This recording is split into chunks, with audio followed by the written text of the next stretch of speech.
It is indeed an honor to welcome one of our new friends back to Sisters Uptown Bookstore and Cultural Center, Dr.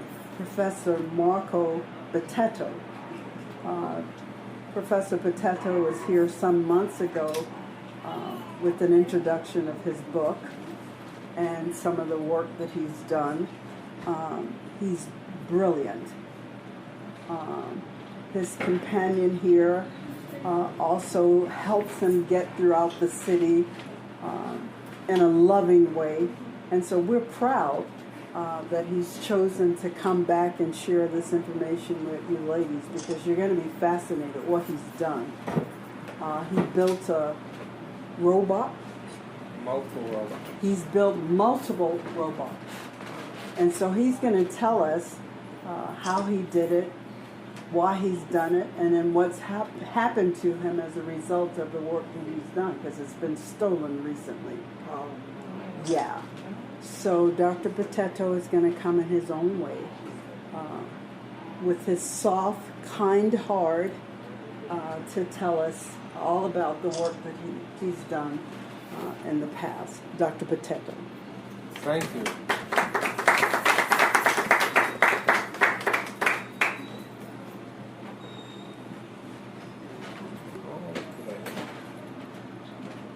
Oh, it's such an introduction. I'm almost at a loss of words. The book that you can see here is called NERVOTRON, a functional silicon analog to the neuron. And it was based upon my doctoral research that dealt with machines that learn by example.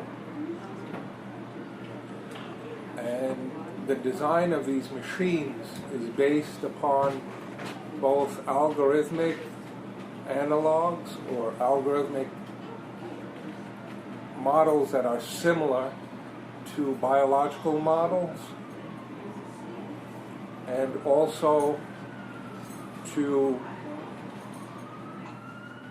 models that are similar to actual biological brains and biological neural clusters and networks. The arena of specialization that the book deals with is called attractor neural networks. And this arena is broad, but it dealt primarily with software simulation of biological neurons functioning. My breakthrough came with the advent of hardware models of biological neurons and how they can operate to do various types of processing. To date, I have had inquiries from 5 different countries dealing with my research on the NERVOTRON, a functional silicon analog to the neuron, where it's a hardware-based model that functions in a similar fashion to a biological neuron. In the book, the first sections of the book deal with the theoretical foundations behind the NERVOTRON and how it came to become a functional analog of biological brains and biological neurons. I also have circuits that are discussed in the book dealing with translation from parallel to serial, serial to parallel data processing, where parallel has multiple lines of communication and serial has one line of communication. There are also models for memory units, which are basically nervotrons connected to each other. Just like in a biological brain, a memory unit is a minimum of 2 neurons that are transmitting signals between each other through synaptic interconnections, which are not, in most parts of the brain, physical connections, but are actually proximal connections where there is a gap called the synaptic cleft. Additionally, there's discussions of the nervotrons being used in advanced form, which now they're doing research on, dealing with carbon nanotube-based devices. These new devices, when implemented in the nervotron architecture, will facilitate the nervotron to actually be implanted into various parts of biological organisms or even the human body to compensate for nerve damage. Also, there is an alternate utilization of the technology in carbon nanotube fashion that allows for the formation of a neocortical interconnection through wireless means of communicating with artificially intelligent machines and artificially intelligent robots, which would ultimately do away with the need for utilizing sound feedback in various forms, visual feedback in various forms, and the need for speech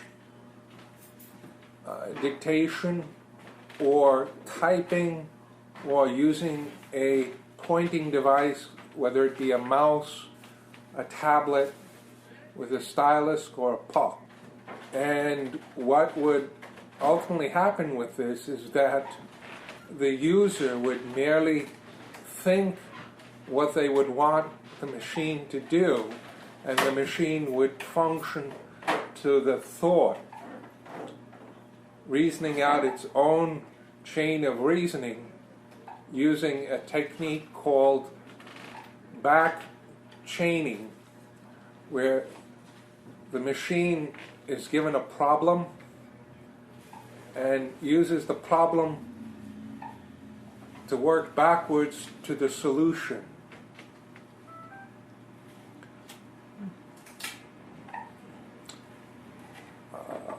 I have also been working on, as an advisor, the doctoral committee of someone that I've been interacting with on a regular basis. And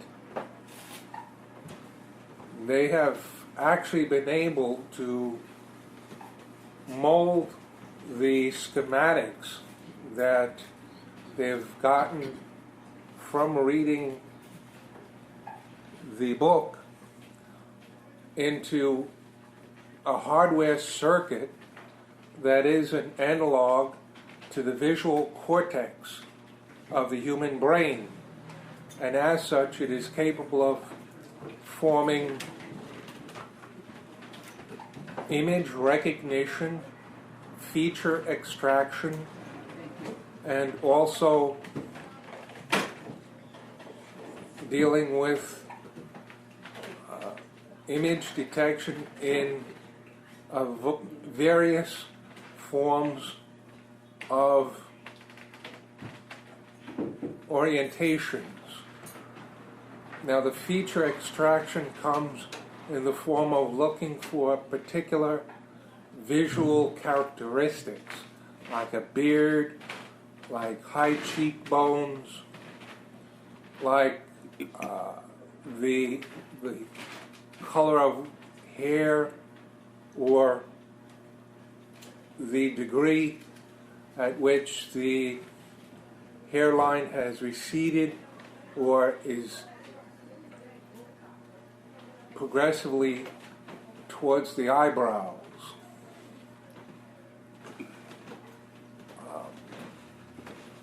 The predominant model that has worked in hardware form is called the HMAX, which the HMAX is a hardware-based attractor neural network system that works in a similar fashion, but not exactly the exact fashion, to the visual cortex of the human brain. At this point, I'm probably making the audience sort of glazed. If there are any questions, I could enumerate further in far more understandable language. So you're saying, like, if I'm at the machine or at my computer or whatever this machine would answer a question for me that I have in my mind without me saying it? That is possible using a neocortical implant that is connected to an external system that communicates through, for example, a Wi-Fi network.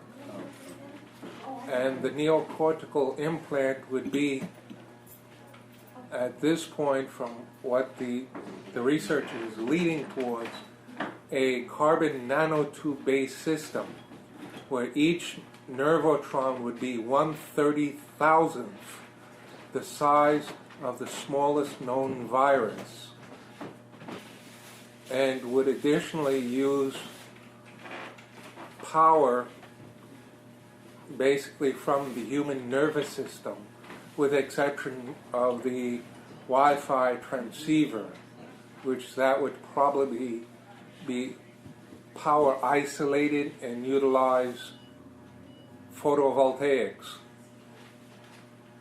or lithium-ion power cells. I'm thinking that could this be used against you? Like, say you were seeing a psychologist, or you were speaking to the police was questioning you about things, and what's in your mind, if they have this type, have that machine or something, can they pick? Is there any way that it can work against you as an individual? That is very likely not possible at the stages that are being worked on, because the stages that are being worked on is primarily rudimentary instructions that are thoughts that are translated into machine instructions. And the equivalent would be to communicating by speech to a computer, but the computer only recognizes, let's say, 50 words of spoken English to do, let's say, 250 types of tasks.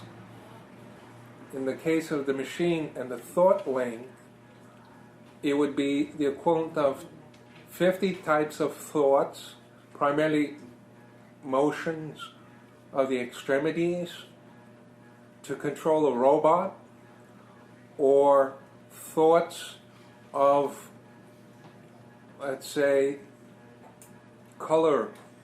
Let's say you're thinking blue, and suddenly blue would be processed by the computer for a machine vision system, let's say, and then you would get the feedback and you would see blue. But this, you're talking about an implant, and the implant is in a person, or is the implant in the robot? The implant is in the person, but there's an artificial intelligence translation system to translate the thoughts into what the artificially intelligent robot or artificially intelligent machine would do. So with the implant being in the person, you have to get a doctor, right, to agree to do this implant, and would it have to be approved by the government or whoever has to do the approval? As with any type of device that requires physical intervention into biological functions, it would have to be able to pass the rigor of the FDA guidelines, which are very rigorous. Yes. So are we saying that this is something that, in its fundamental experimental stages, is 10 years away from becoming reality. Yes. But in terms of commonality, it is probably about 30 years from becoming commonplace. A typical type individual would probably look something like, have you ever seen the Star Trek Next Generation? Yes. Where they have these beings that they call Borg? Yes. The type of individual that would have this type of implant would look similar to that. Well, funny you're speaking about this today, because earlier this morning I looked at a science program, and it was about a young man who was colorblind. But because he had this implant in his head, and I don't know, there's something like a wire, more than a wire, something came out of his head and it sort of bent over to his forehead. And whenever he wanted to know what a color was, he would go in front of this thing and it would feed the color back to him and tell him what color that was. And he was saying what he had to go through to have this done. And, you know, like it was against the law, and none of the doctors wanted to do it, but he did find a doctor that did do it. So now he knows colors, and he has a museum somewhere out, some of his paintings are out in this museum in Brooklyn. Why was it against the law? It's because it wasn't FDA approved. Exactly. Yeah, because he has this implant in his head, you know, and it was very, very interesting. I have to go on, they say, if you want more information, go on Hulu, H-U-L-U. Hulu. Yeah, Hulu, and you know, you can see this. So I really want to do that because it was quite interesting. So this implant is not just for an ordinary person. I mean, those of us sitting here would not get that done. At present, the implant capability using the carbon nanotube technology is still not feasible, because the ability to mass produce carbon nanotube based devices with high rates of functionality as opposed to those that are defective is not very high. That is, on each run of producing microelectronics as we do today, each wafer produced will contain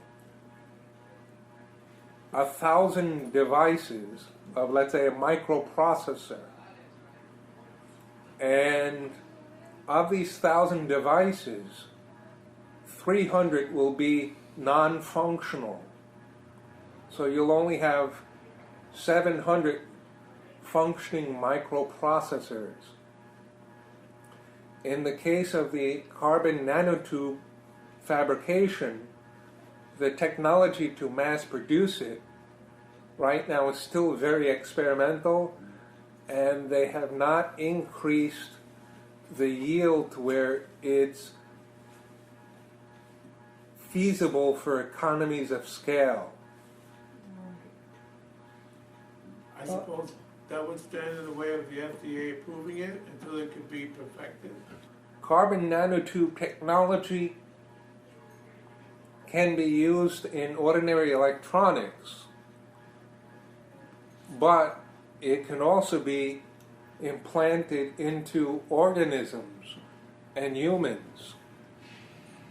That's the point at which the FDA approval would be required. Is that another kind of way of making humans? Because in the books, they were all alike. In this case, that would not be the case, because each individual would still maintain their individuality.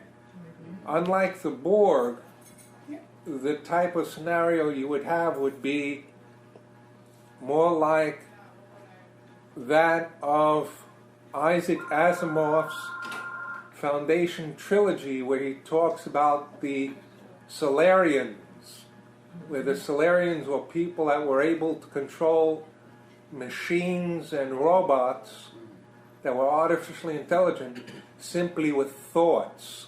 Okay, but you use the walls as an example. That's why I said that. Because you use them. I use them as an example of what the implanted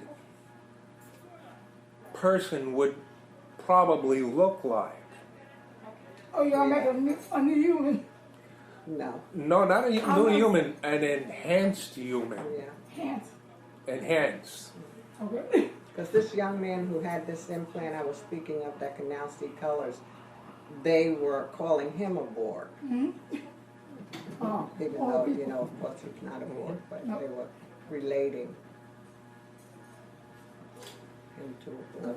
walls were like They would be a Jones. $6 million board. Well, that's the whole thing, because if you're going to have an implant, I'm sure, like she asked the question about the average human, how much is that going to cost you? The And what would you the device itself would be of minimal cost because of scales of mass production.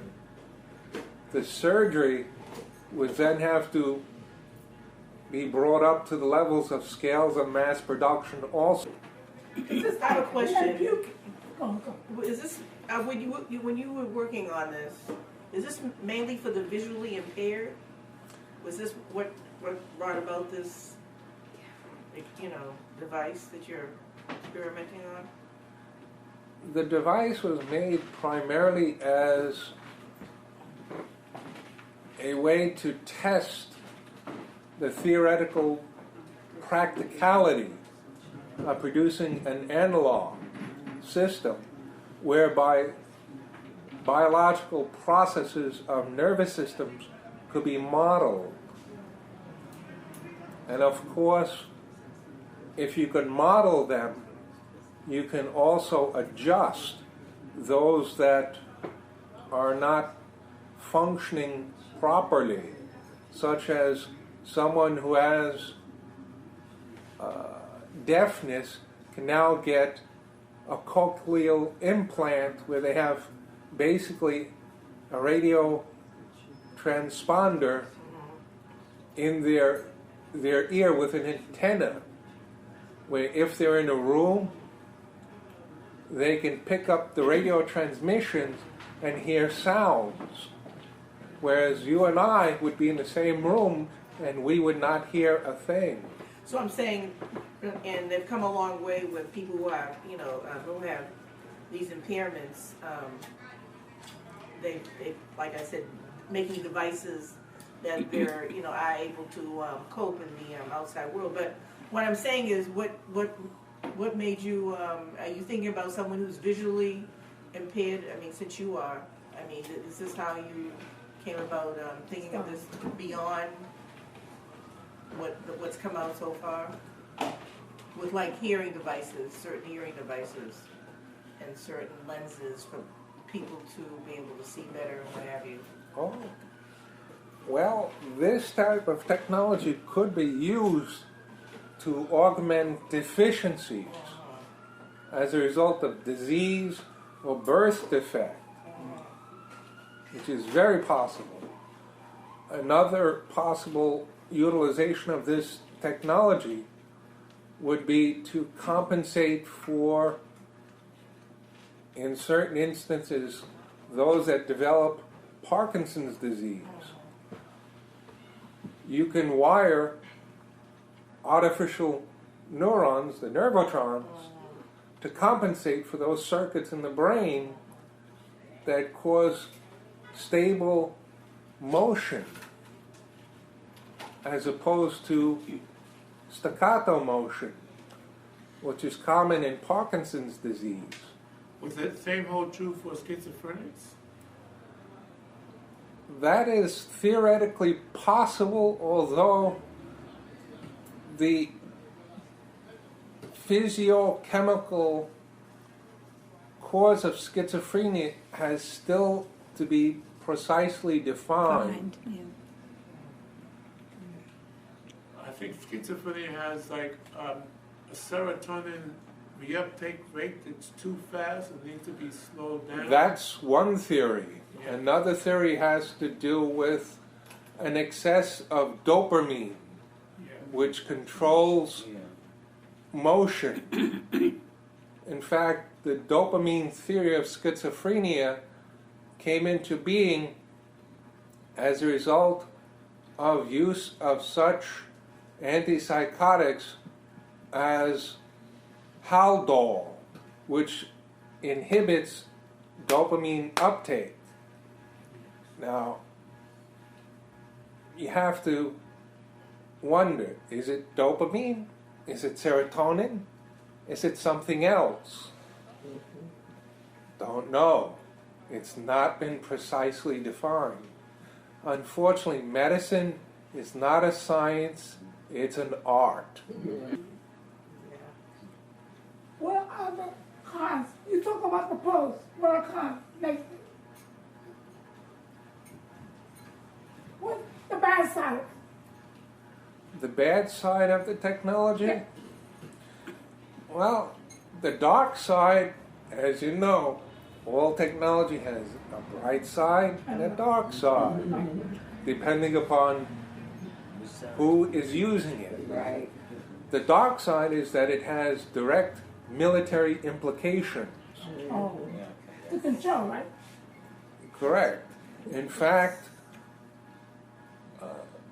the Department of Defense has an entire division that is ultra secret called Project Synapse, where they look to develop brain-mind-machine interfaces of their actual soldiers, where the soldiers, through thought, transmitted to satellites, transmitted to intelligent telerobots, can actually perform combat procedures. Instead of going in the cells. I was Correct. How long have you been working on this? I have worked on the NERVOTRON on and off for 20 years. The latest version of the NERVOTRON is a nanochip device made up of FinFETs. Each FinFET is roughly 10 nanometers, or the equivalent of 10 atoms in size. Wow. When you say atoms, you're talking about the basic atom. You're not talking about the nuclear. You're talking about the atom. Basic atoms of the elements. Right, Right. right.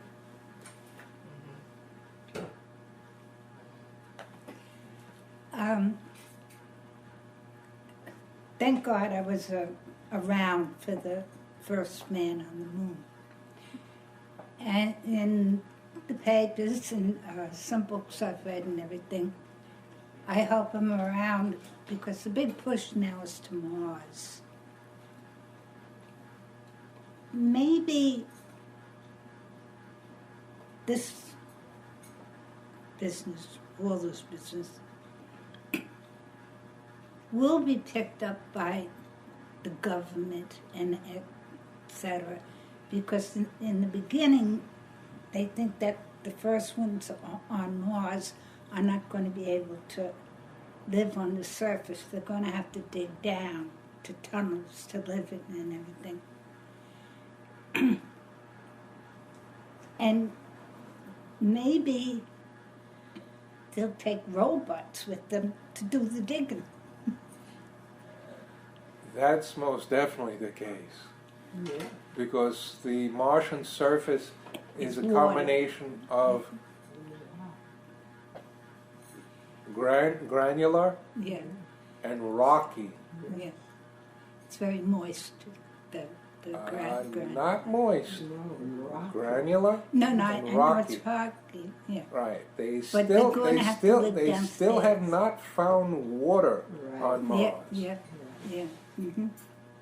All attempts to find water on Mars seem to have yielded negative evidence. Right. Well, what the Wall Street Journal, I think, put out a couple of weeks ago or something like that, is that they think, through the telescopes and satellites and everything else they have going on or something like that, they think that they might have found some water on Mars.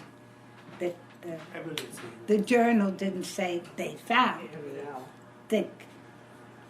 But, We'll give them more money. well, I won't be around to see the man on Mars. Do next I won't be around. It might be. Do you think there was a movie which everybody laughed at and everything else like that. I think it was 1979 or something, called RoboCop, where they had brought back some good cop who got shot and then somebody transferred his brain and something like that into this thing, and the police department, I think it was filmed in New York,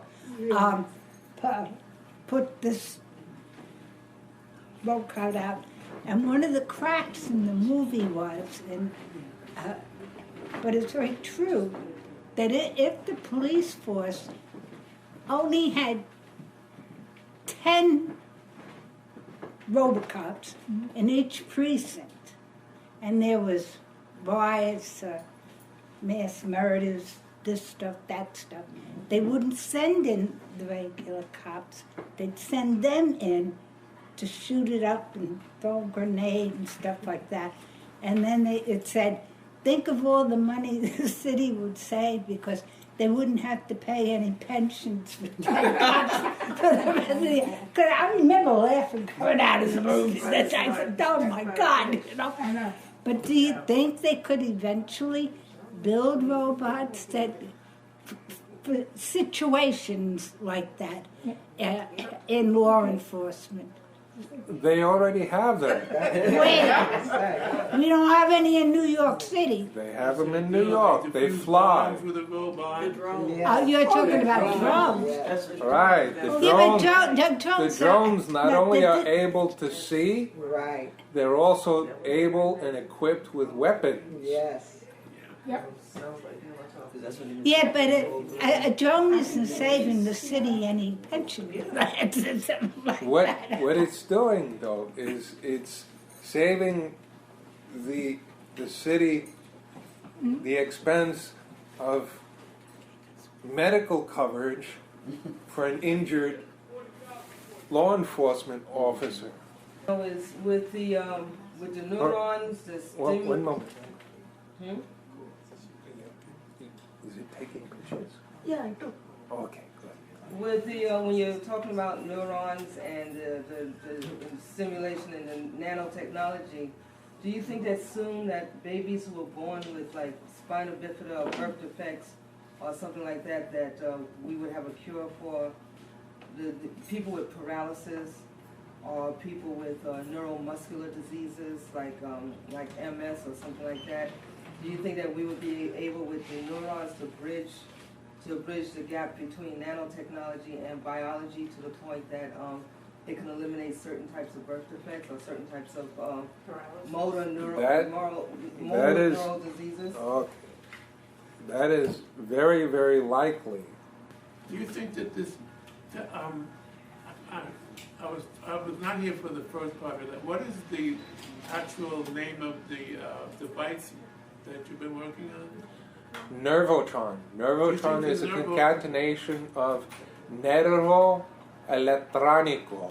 Nervo is Latin for nerve. Elettronico is Latin for electronic. Electronic nerve. I did see your video from the bookstore previously, though. So. Good. Yeah. Good.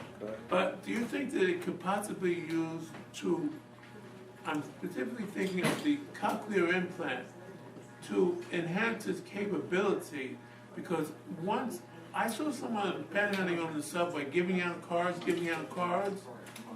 who I believe I had seen before, but this time the only difference was he did have something on his ear. And when I told him, when I handed him some money or something like that, he said, "Thank you." In a way, I mean, it was definitely. I mean, I forgot what it was, but he needs a way to improve the brain connection between hearing and speaking. In other words, okay, the cochlear implant allowed him to hear what he perhaps never did hear before, like, as it does with children. Or maybe he could hear, I'm not sure if he could hear before, early in his life, but I'm pretty sure that he was totally deaf, because that's why he was passing him out the cards instead of just on the subway. On the subway they have, let me explain. They have people passing around cards, and on the card it says, "I am deaf, can you please help?" And then they come by and collect the cards. Well, I saw someone that I'm pretty sure I had seen, because I used to panhandle. I'm pretty sure I had seen this gentleman doing that. The only difference is, I had never seen him speak before, and I had never seen him with a device that looked like a hearing aid on his ear, which I believe most logically was a cochlear implant, because that's the only way to cure people who are totally deaf and need to pass around cards. Now he has a problem. He gets the input from his brain to his brain. He hears sounds. His brain, okay, if he could speak when he was a child, he would know how to formulate words and answer those sounds. But being deaf for so long, he would have difficulty. So, do you think that the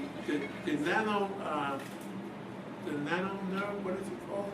NERVOTRON. The NERVOTRON can enable him to make a connection between hearing and then translating that information into words, speaking more That can efficiently. be done using training over an extended period of time, because those that have had severe hearing loss have a significantly diminished vocabulary. Yeah. For example, an average elementary school student has a vocabulary of roughly 1,100 words. An average adult deaf person has a vocabulary of only 700 words. Yeah. In fact, there's even a service offered through various religious organizations that uses what's called simplified English for the deaf. Because the deaf and severely hearing impaired only have 700 words in their vocabulary, because how do we learn language? We learn language through hearing. And by hearing and also by mimicking back the language. And the NERVOTRON be used for a language? It can be used to bridge the gap on interfacing a sensor to the nervous system. Yeah. But then training would have to be done to make the capabilities come out to the full potential. Yeah, sounds promising. Would it be promising for people without sight? I have a blind friend who was born premature, and it seems that her optic nerve did not connect or develop. I mean, do you see that as a possibility with the neuron transmitters, nanotechnology, to connect, to grow, to bridge something that wasn't there? Yes. It's possible to do that, but then they would have to be trained to recognize distances visually. Because since they have not seen distances and learned distances, the visual cliff problem arises. The visual cliff is an actual boundary that is gapped between an opaque surface and that's transparent, an actual transparent surface. And to those creatures that have been studied through psychological experiments that use sight, they see the visual cliff and they do not walk on the transparent surface, which can actually hold their weight. But those creatures that have poor vision, such as rodents, regularly run back and forth over the opaque and the transparent surface, not recognizing that there's a visual cliff.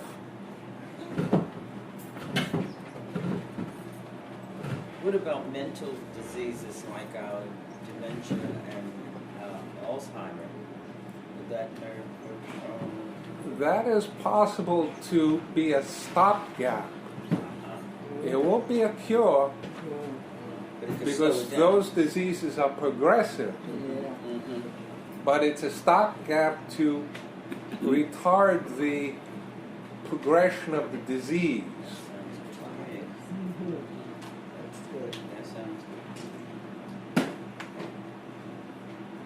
Would the same thing be done like the people who are, like the rock stars who are losing their hearing because of the noise and being around the amplifiers and everything? Would the neurotransmitter be like a way to stop that too, to slow it down, or to almost reverse it? You mean the NERVOTRON?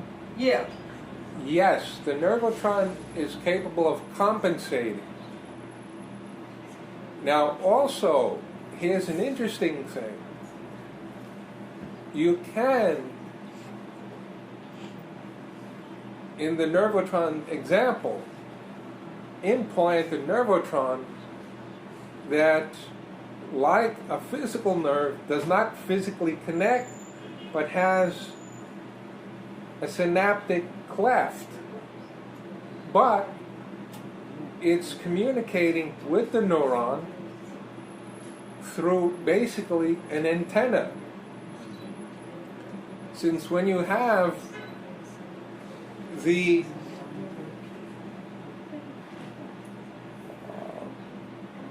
flow of a charge across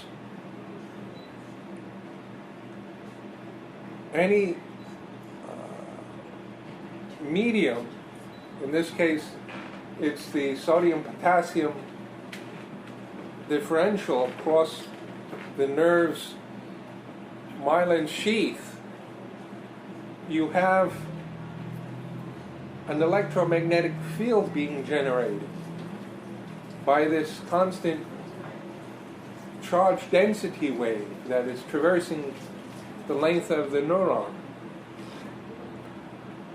This is how EEG machines are able to read brain waves. They basically use antennas that read the electromagnetic waves of the brain.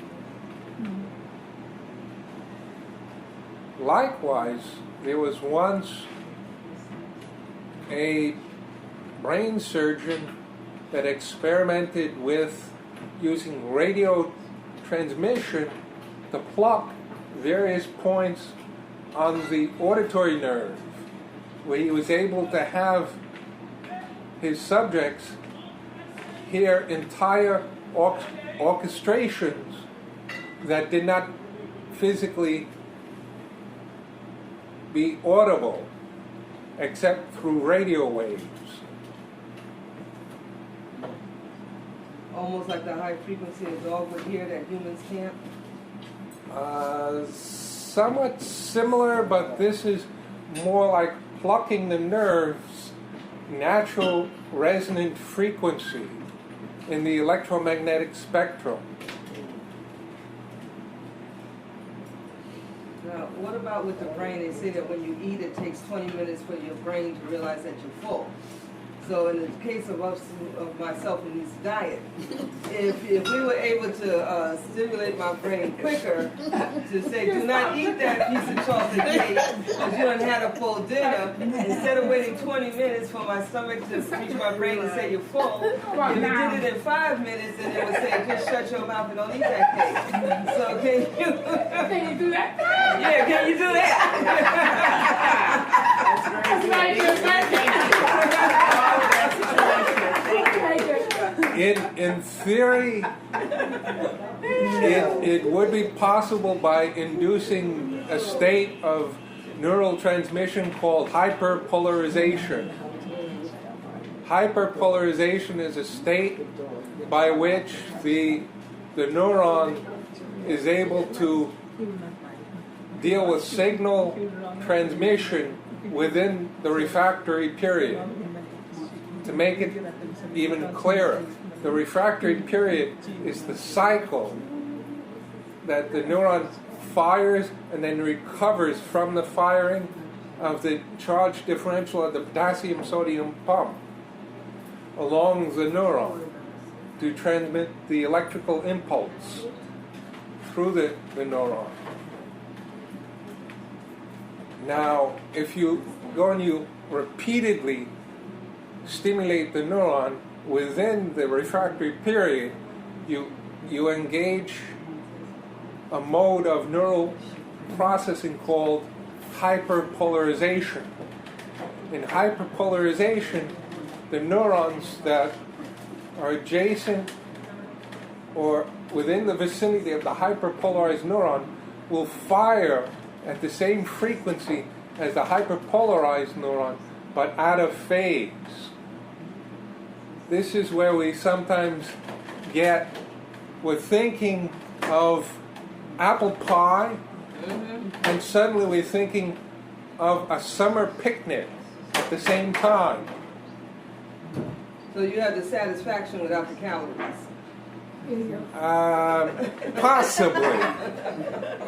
Possibly a vicarious satisfaction. Dr. Bitetto, okay, we're talking about stimulating the neurons. Is there any way to slow down the neurons in the case of pain? When, say we have a chronic pain that goes through our nerves and tells us, hey, you're in trouble. This is bad. And so freeze up and like not do anything at all and like just actually die from the pain. Is there any way that Yes. the NERVOTRON can slow down pain? The NERVOTRON can do that by triggering what's called the gating theory of the neuron. The neuron is put into a mode where it inhibits transmission of a signal across itself to an adjacent neuron. Say it again. It's called the gating theory of the neuron. Yes. The nervotron can act as an intermediary to put an inhibiting signal to the neuron to prevent a pain signal from going on to another neuron. But of course, there's an easier way to do this. And it's been done for over 2,000 years in China. It's called acupuncture. Will that help me with my root canal? There's actually a way to do it where they enhance it by putting the acupuncture needle in and using electric pulse to the acupuncture needle that does the same thing. It introduces a signal to counter the pain signal. For example, in China, they do all their surgery using acupuncture. Not one bit of Western anesthesia technology is That's used. smart. Yeah. Safe. I've seen that. They've shown that on TV. Well, like, let's suppose someone was in a car accident and wound up with a broken spinal cord and had to be on a respirator in a wheelchair. Would the nanotechnology be able to help bridge the gap where the phrenic nerve can keep on stimulating the diaphragm to breathe and that person can come off the respirator? They may still be immobile from the waist down, but they will still at least have mobility and the ability to breathe without mechanical ventilation. Using the nanotechnology version of the Nervotron, using carbon nanotubes, that is possible to not only allow them to perform autonomic functions through the spinal cord in spite of the damage at particular points, it could actually bridge the points where the spinal cord has actually been damaged to allow not only autonomic functions, also full body motion. The problem with that is that nerve tissue, when it is damaged, forms scar tissue. And it's the scar tissue which prevents the nerve signals from being transmitted. So you can't reconnect it, but you can bridge the gap and You can and bridge stimulate the gap. nerve. Also, what you can do, which is done in microsurgery to repair nerve damage, they actually physically remove the damaged nerves, and by giving special growth factors, like neural growth factor, to the individual, the nerve actually grows longer dendrites and axons to form new interconnections with new synaptic clefts.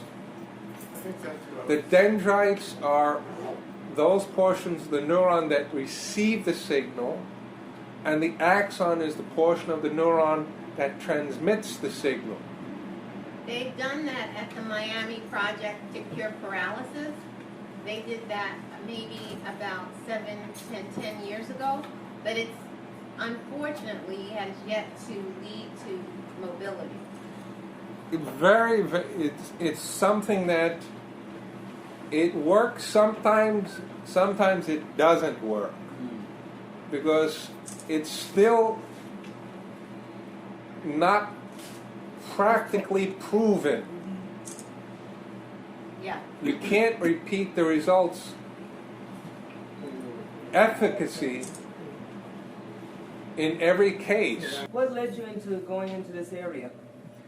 What led me is my interest in dealing with adaptive and robust control systems and machines that learn by example. What's next? What's next is to actually deal with rewriting a version of this book to allow those that have knowledge of rudimentary electronic circuits to start to produce nervotronic systems to experiment with in terms of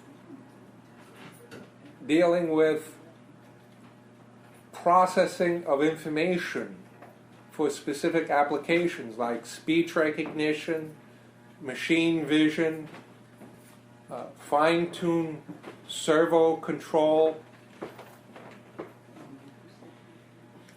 fine-tune temperature regulation.